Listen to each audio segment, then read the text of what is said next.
All right, let's get started. Good afternoon, everyone, and a very warm welcome to Dreamforce 17, what's going to be our best and most awesome Dreamforce yet. Now, Dreamforce is unlike any other tech conference you've been to. You're definitely going to learn a lot with our sessions and hands-on activities. You'll be inspired by a lineup of influential guest speakers, but you're also going to have fun and be entertained at the same time. So be this your first Dreamforce. How many of you are here for the first time? Wow, a very warm welcome to you. Or your second Dreamforce. How many of you have been to 2 or more? Excellent. Or like me, this is my 5th Dreamforce. How many of you have been to the 5th? Wow, excellent. There's always something to look forward to. So my name is Nick Chen. I'm the team lead for our Platform Developers Tools team.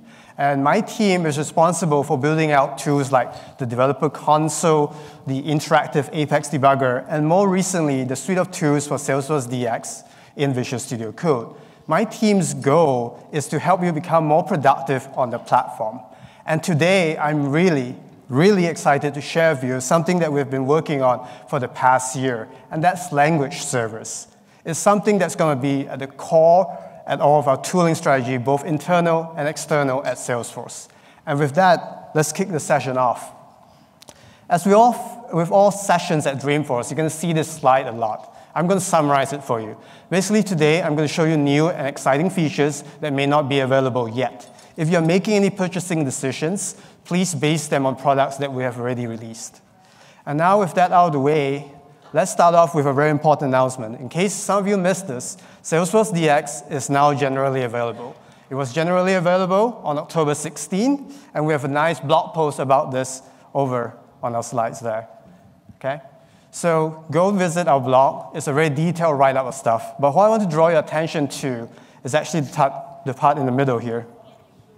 My clicker is having a bit of difficulty, so I'm going to switch back over here and just click over here. So if you go to the middle of the screen, you may notice that we're calling focus to this language services and Visual Studio Code.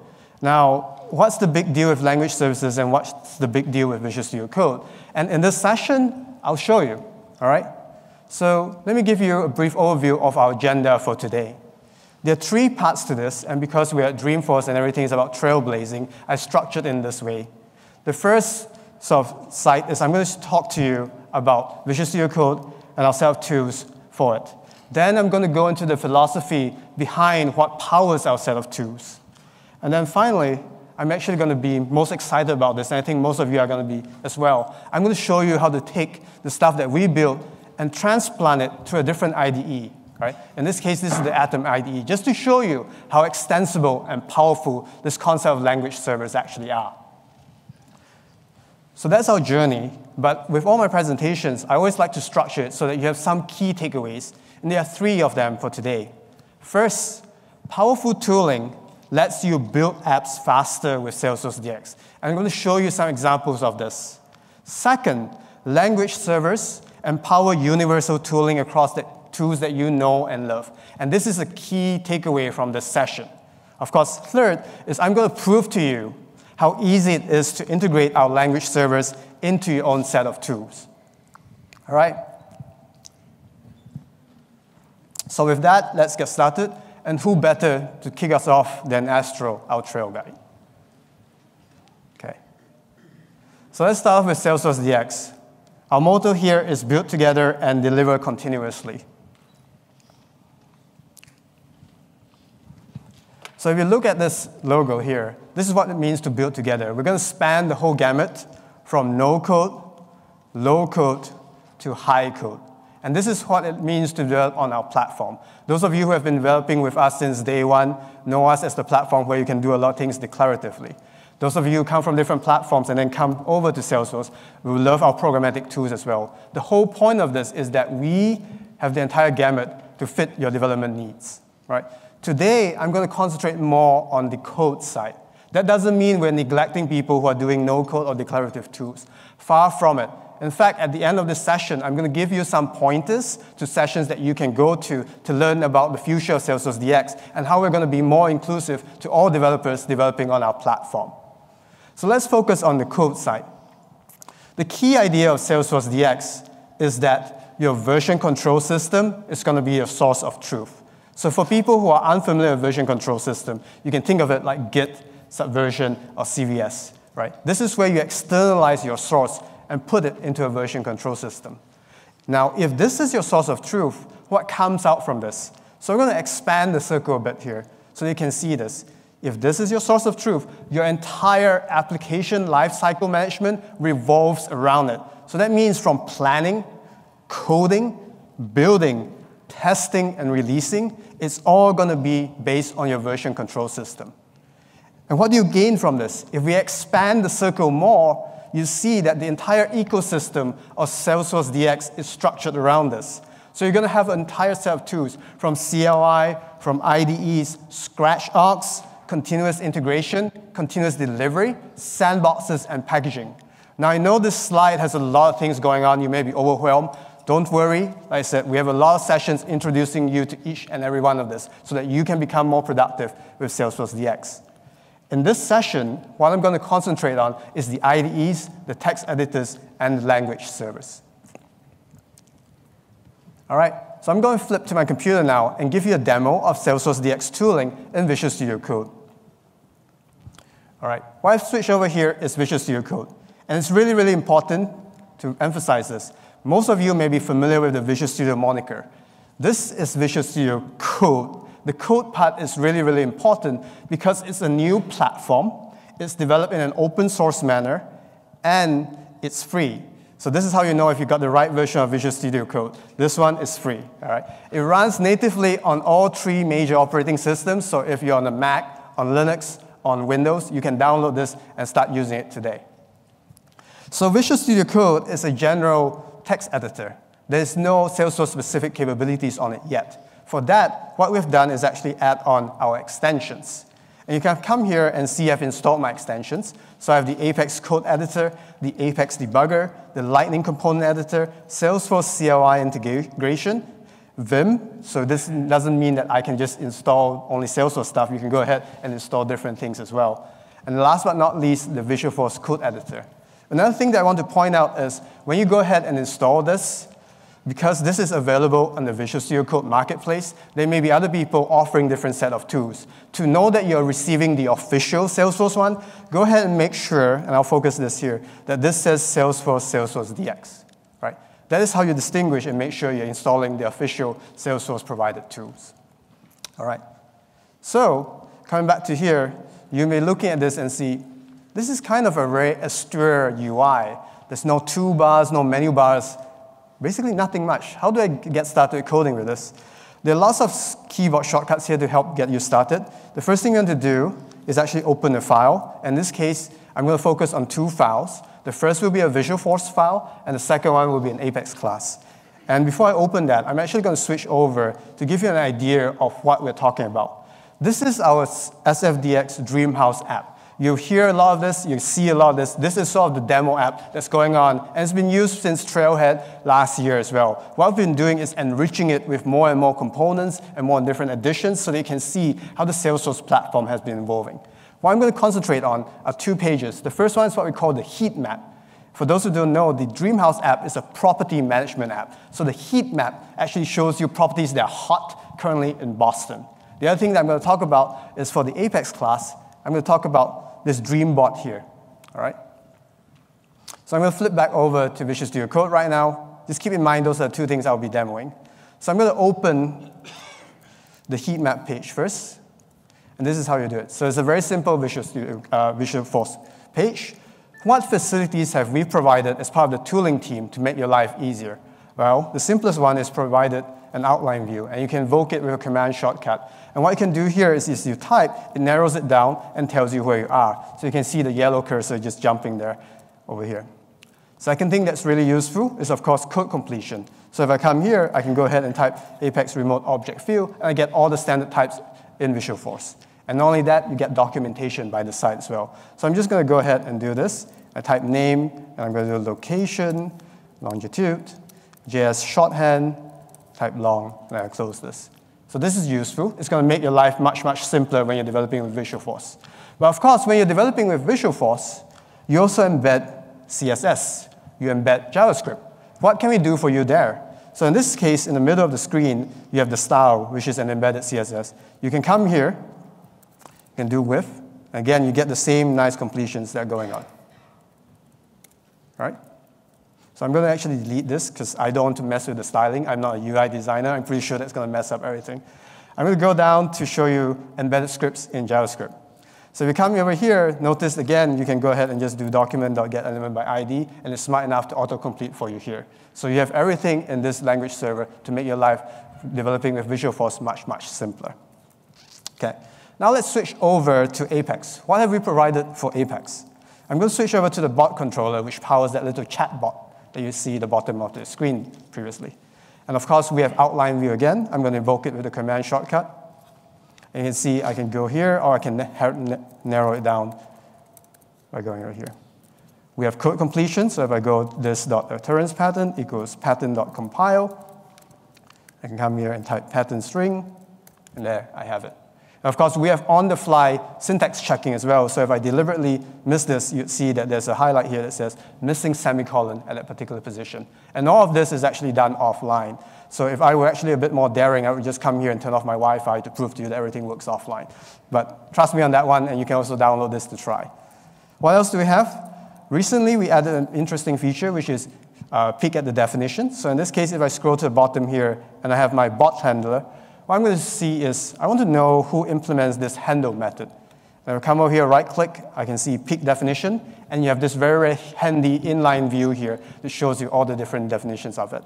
And if I double-click here, it gives you the same response where it opens that particular definition. All right? And this is just the tip of the iceberg. We started building this just this year, so we'll be continuously adding new and new features here to make your lives much easier. Now, of course, at the end of the day, when I'm all done, how do I actually get my source over? I use this command and say push, and I'll push my source to default scratchshot, and then all my development will be done there. All right, so we'll let this go in the background. While this is happening, I'm just going to switch back over to my slides and concentrate on how we actually built that. Because it's easy to just give a demo and say, you know what, we've built this specifically for Visual Studio Code. But that's not the goal here. The goal here is to be really inclusive. We want to build in such a way that you can take advantage of it, tooling vendors can take advantage of it. And that's where we're moving to the second part of our journey. And Astro is going to guide us there to this part.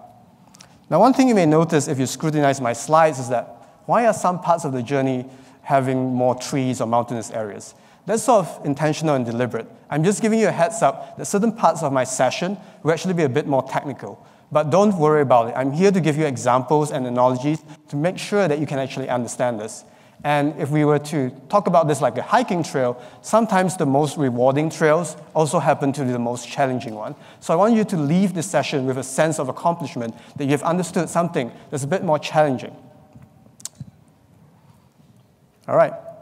So I'm going to start off by illustrating the general idea behind language services. And of course, who better than Astro and his friends? So imagine Astro is here. He's at the campsite, and he greets Einstein. He says, hello. Einstein replies back, right? And Cody is there as well. Say hello. And Cody speaks bear language, so he replies back in that.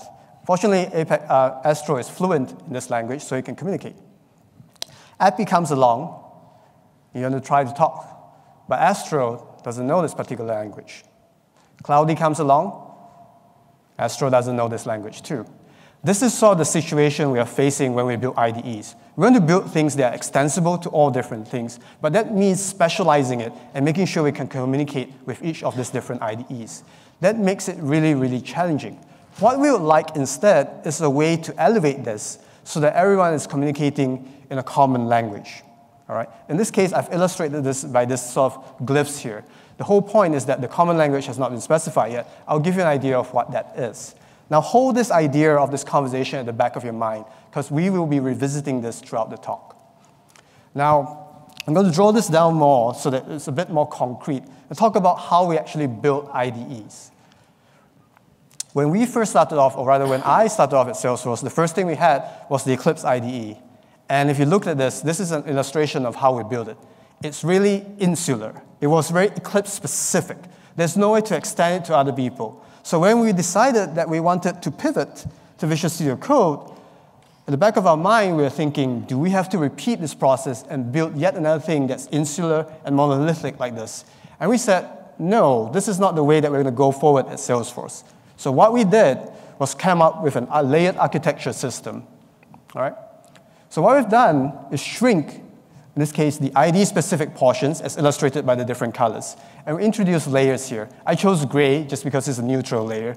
And some of you may know this, tooling vendors have already been taking advantage of the tooling API, the metadata API, and the enterprise API to build their IDEs. This is good. This is extensible. But we challenged ourselves and said, could we do more?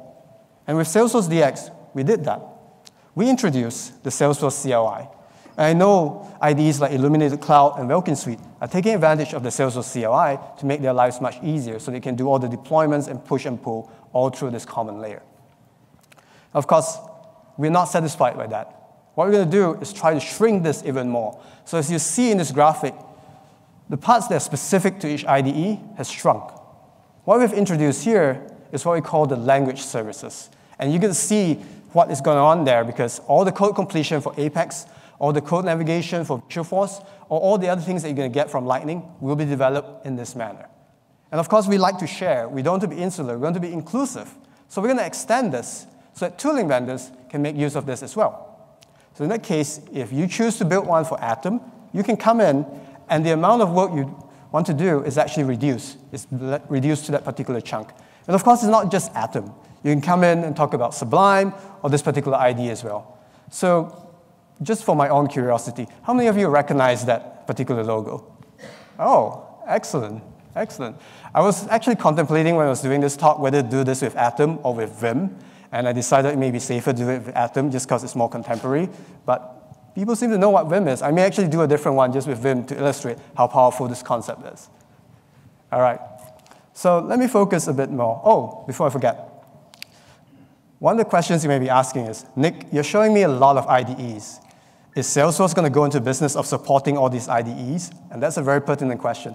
The honest answer is no. We're going to empower everyone if you want to do it. But at Salesforce, my team is really small. And what we're going to do is concentrate on giving you a compelling experience. And what we've chosen is Visual Studio Code. So this will be our flagship IDE moving forward. I just wanted to clarify that in case people were confused by saying, are we targeting all these different IDEs? Right. Let's concentrate a bit on the language services. Right. What is the language services? Let me try to give you a crisp definition. The language service is a layer where we collectively say, these are all our language servers. So we have a language server for Apex, we have a language server for Visualforce, we have a language server for Lightning, we have a language server for S-Objects, and so on and so forth. I'm taking the term language quite liberally. Right? And all these language servers form this common language services layer. And you may be thinking, did Salesforce come out with this language services layer? Is it something proprietary? No. It's actually an open source standard. If you go over to langserver.org, you get to see a very detailed description of what this actually is. All right. So I'm not going to focus on everything here. What I want to draw your attention to are two main things. The first being, if you scroll to the bottom there, you're going to see this list of language servers. These are the language servers that exist today in the wild, not necessarily done by Salesforce, but by other companies. And most of them are done in an open source manner.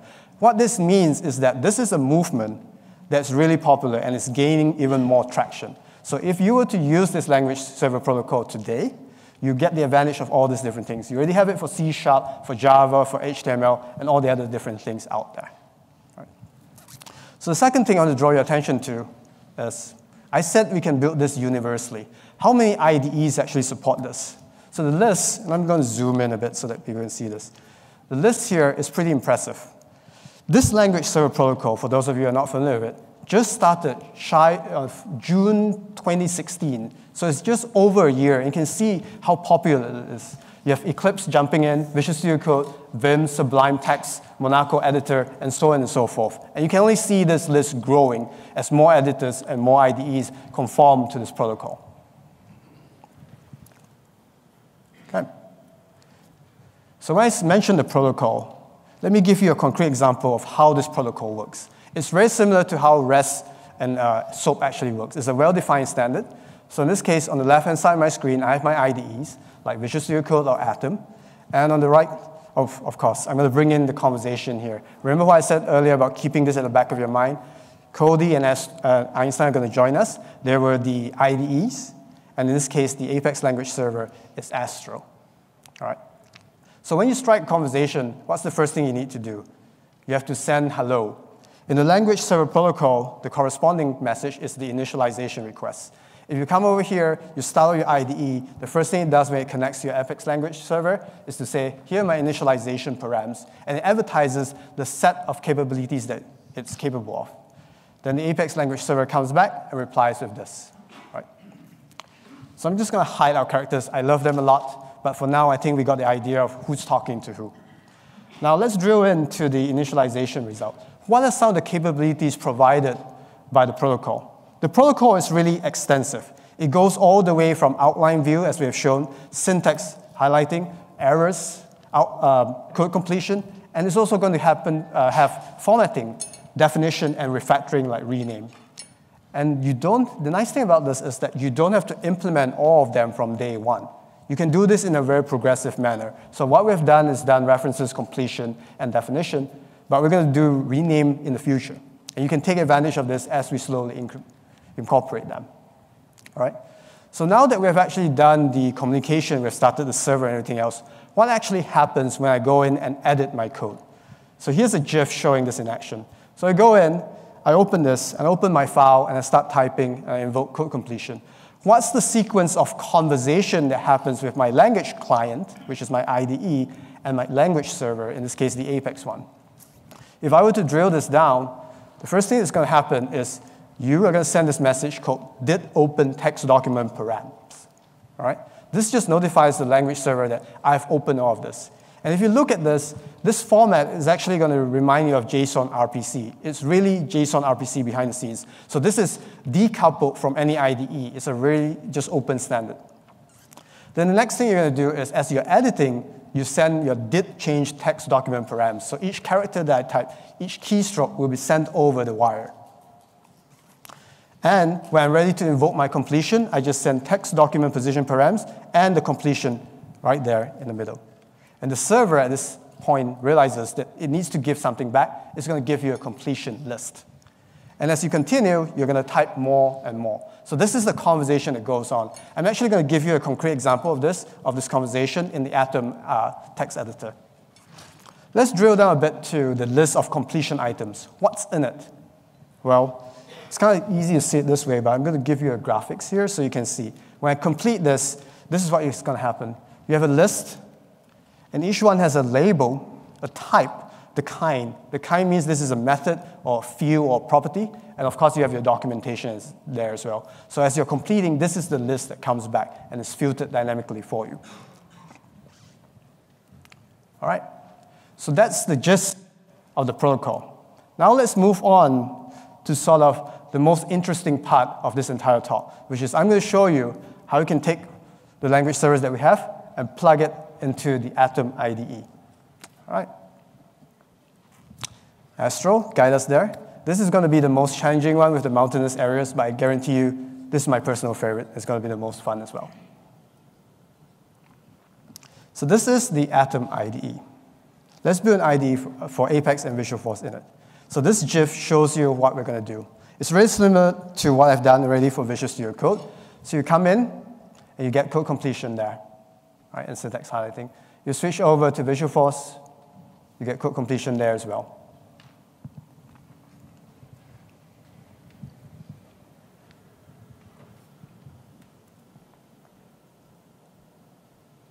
All right, switch over to Atom now.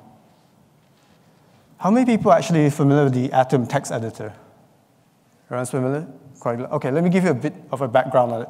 The Atom editor is sort of an editor that's built by GitHub. It's an open source editor. You can go in there. It's powered by Electron, so technically this can actually run inside a web browser as well. It's free, it's open source, and recently they started conforming to the language server protocol, which is why I actually chose it here. Okay. Can people see this? Let me bump this up a bit more. All right. So what I'm going to do is actually open a project. I'm just going to use my SFDX Dreamhouse one. Is the font okay? This is a bit, no problems? Okay, cool. So if you open this, I'm going to open my heat map. And just to show you that there are no tricks up my sleeve, there's no syntax highlighting, there's no code completion, nothing. We're really starting from scratch, okay? There's really nothing going on here. Right. Okay, So the first thing I'm going to do is I'm actually going to close this, and I'm going to open a project. And this will be, we'll start off with the Visualforce one because it's slightly easier to explain. Then I'll switch over to the Apex one.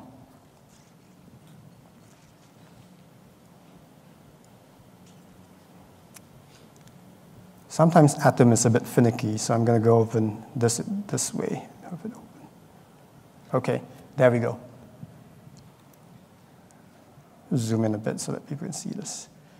What I've shown you is the skeleton for an Atom IDE plugin. The way plugins are developed in Atom is that they are NPM or node modules. For those of you who are familiar with it, this is going to look very, very similar. So the first thing that you need to pay attention to is that we have a package.json, which specifies all your dependencies in it. Right? In this case, I've deliberately left this empty because we're going to develop this together. The other thing that you need to know is that for Atom, what they like to have is actually a grammar to do your preliminary syntax highlighting. This is before the Apex language server kicks in. You're going to have some syntax highlighting first. And here, I'd like to draw your attention to the README, because I took this grammar from Joe Ferraro, who maintains Maven's Meet. So the grammar for Visualforce language is taken over there. Just want to give him a shout out and some credits.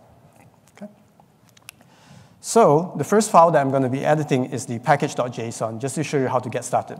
Remember my slide where I show you that some parts of it will be IDE specific, the different colored blocks. This is the part that's IDE specific. Okay? So I'm going to cheat a bit. I'm talking and I'm typing, and sometimes I will fumble. Rather than waste your time seeing me fumble, what I've done is actually stored this as snippets. So I'm going to type really, really quick like this, and then something will autocomplete over here. All right? So give this out there.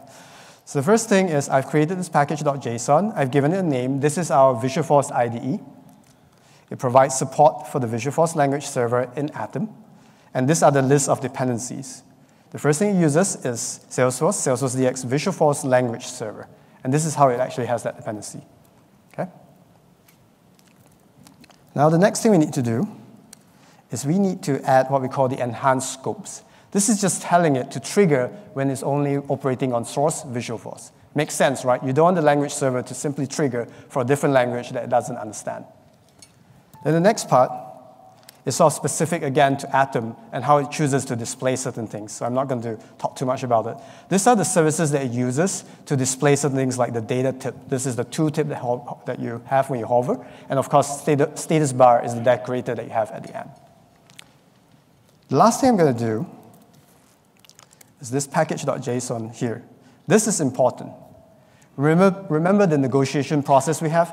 This is what's telling it what it's actually interested in. So this language server can actually provide auto-completion and outline view for Visualforce. So this is advertising its capabilities. All right, and with that, let me go ahead and connect this to npm install. What this does is going to bring in all the dependencies. All right. And now I'm ready to go over to my different file, which is the extension.js. This is the main entry point for my language server in Atom. So what I'm going to do is cheat a bit as well. Go over here, put in the import statements. I'm just importing certain things that I need. This is the auto language client. And I'm going to go ahead and put in the skeleton for this. We'll start with this, and then we'll iteratively do it. If you've been to any of my demos, you realize I like to do things in an iterative manner, and sometimes this is going to have an error. So I'm giving you a heads up that once I run this, there will be a big red error on the right-hand side of the screen. That's intentional. Don't panic. Okay, so now I have this. First step I'm going to do, and this is specific to Atom, is I'm going to link this in dev mode. Okay? So it's linked, so I can start developing on it. Then I'm going to open up the SFDX Dreamhouse app again, and this time when I open it up this way, it will have my extension that's currently being developed. Go ahead and open it. Okay. Yes, there's the big red thing that I warned you about. Don't worry about this. This is making progress. Prior to this, we didn't even have syntax highlighting. Now we have syntax highlighting, so we can at least confirm that the language server is being loaded. The error here tells you that you must implement getLanguageClient when you're extending auto language client, which is what we have before. So let me go ahead and close this and switch back to that window. What I have is actually two windows, the one that I'm developing on, which is at the back there, and the other one, which is here. Just to make sure we're not confused, what I'm going to do is actually switch between this using this. So I'll come back here, and I'll develop this thing now. So I come here, and what I need to do is tell it to get the grammar scopes, get the language name, and get the server name. It's pretty boilerplate standard stuff. Again, IDE specific. Then I'm going to go back and switch over to my window where I have this open. And the way I reload this is just come in here and say reload window. And at this point, we'll still have the syntax highlighting, but the error should disappear, right? Progress. Okay? Let's see what we have. I did tell you that outline view is going to be available, right? So let's go ahead and toggle the outline view. And it says, there's no outline view available. Worse, it says, this is likely an error of the language package. So let's fix that. Let me close this first. Bump back over to extension.js. So what's missing is we have not even connected our language server yet. So I'm going to go here and say, start the server process, right? So this connects to my language server, which happens to be written in Node.js, and therefore I'm actually just spawning a child node there, Visualforce server.js. Now we've connected this, we're going to have outline view available. Okay, so let me just check my syntax. I'm going to switch back over to this other window. Again, do my reload. Shouldn't be any errors here. Now let's go to my outline view. Hey, there we have it, the outline view. Of course, I can narrow this down, double-click on it, and go to where we are. That's good. Let's try our code completion. No code completion yet. What's going on? Let's go back to here. We've come here. We've already started the server process, but we have not completed the negotiation process. Remember what I said about the conversation where you need to tell the server and the client what's being supported? This is where we narrow it down and be more specific. So if I come over here, what I'm doing is sending the initialized params. And I'm saying the capabilities that are supported, text document completion, completion item, snippet support. So I'm being very, very specific. It's what's being supported here. Now I switch back to heat map, and I reload this. All right, let's start typing, and there you have it.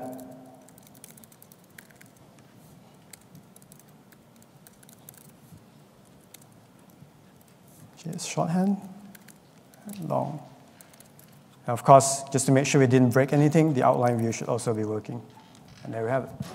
Okay, so within the last 5 minutes or so, we started from 0, and now we have really pretty good Visualforce support inside a different IDE. Okay. What about Apex? I'm going to repeat the same process. Go to bot controller. And there's no syntax highlighting.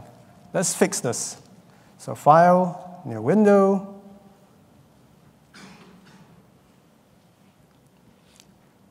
Atom IDE Apex.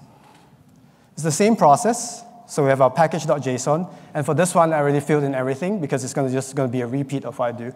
The thing that I want to call out here is that the list of provided services has increased by 1. I also provide definitions. Okay?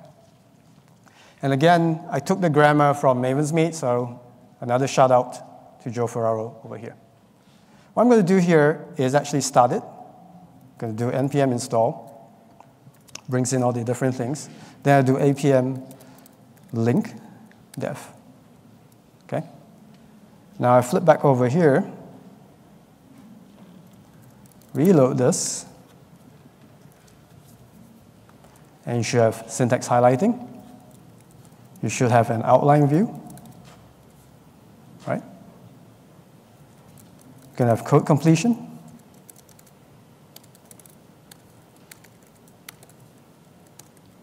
And of course, you're going to have error marker as well. If we come over here, the go-to definitions would work as well. So I just come over here, hover my mouse over it, click to it, it jumps over there. So I think that's pretty cool. With another 2 minutes or so, we have already integrated this in. I'm going to jump back to the Apex one just to show you a bit more about some of the things in it that are interesting. If I go over to extension.js, one of the things I want to call here is that, for the most part, I'm going to fold this so it's simpler. As I expand this is the Apex language client. It has the grammar scopes, language name, server name. Let's look at start server process.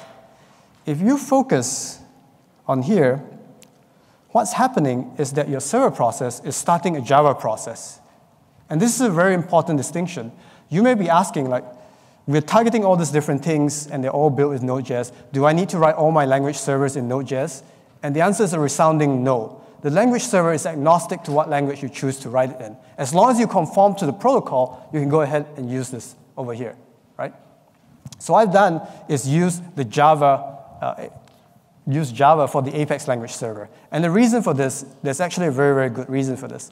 The new Apex compiler is written in Java. So right here, I can take advantage of it and stick it here and use it as part of my language server.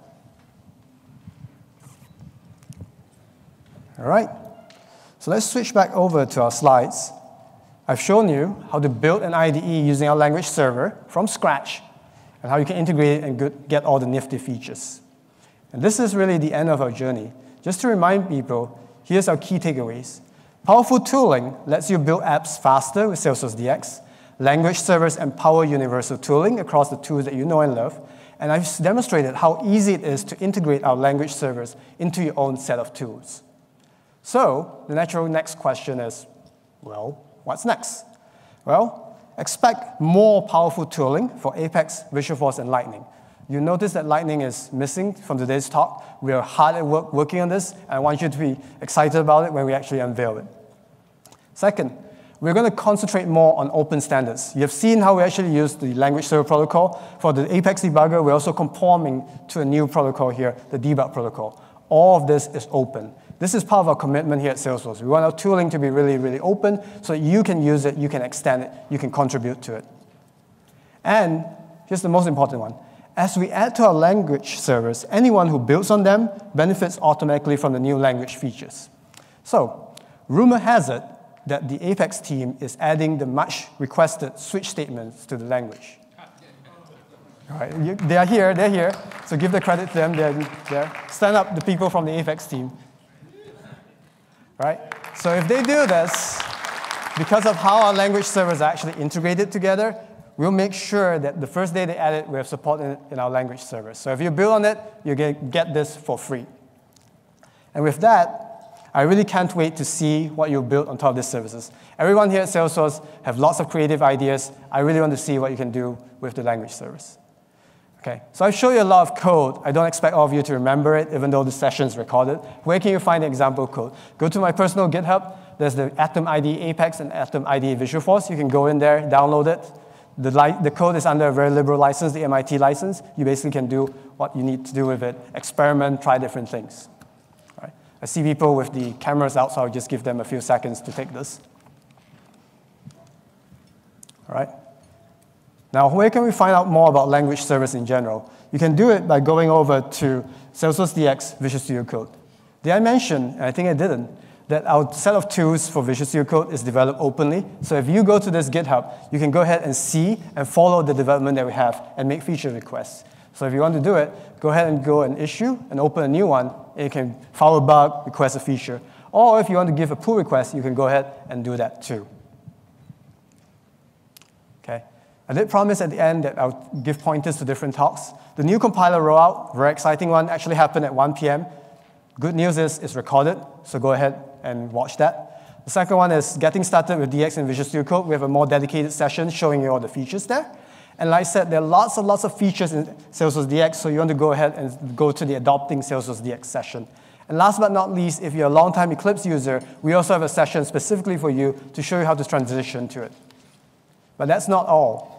There's one more session, and this will be my favorite one. The Future of Salesforce DX, happening November 8, 12 p.m. This is where we're going to tell you what is the future of Salesforce DX and how we're going to be more inclusive and target the entire spectrum of development on our platform. Okay. Of course, this thing that we built is not just done by the platform dev tools team. It's done by the Apex compiler team, the Visualforce team, and soon the Lightning team as well. So I really just want to give a shout out to all of them here. They have been instrumental in making this language servers a reality. And with that, thank you very much. You can find my Twitter handle there and my email. If you want to stick around and ask questions, I'll be here as well. So enjoy the rest of Dreamforce and happy developing. Thank you again. Hey, how are you?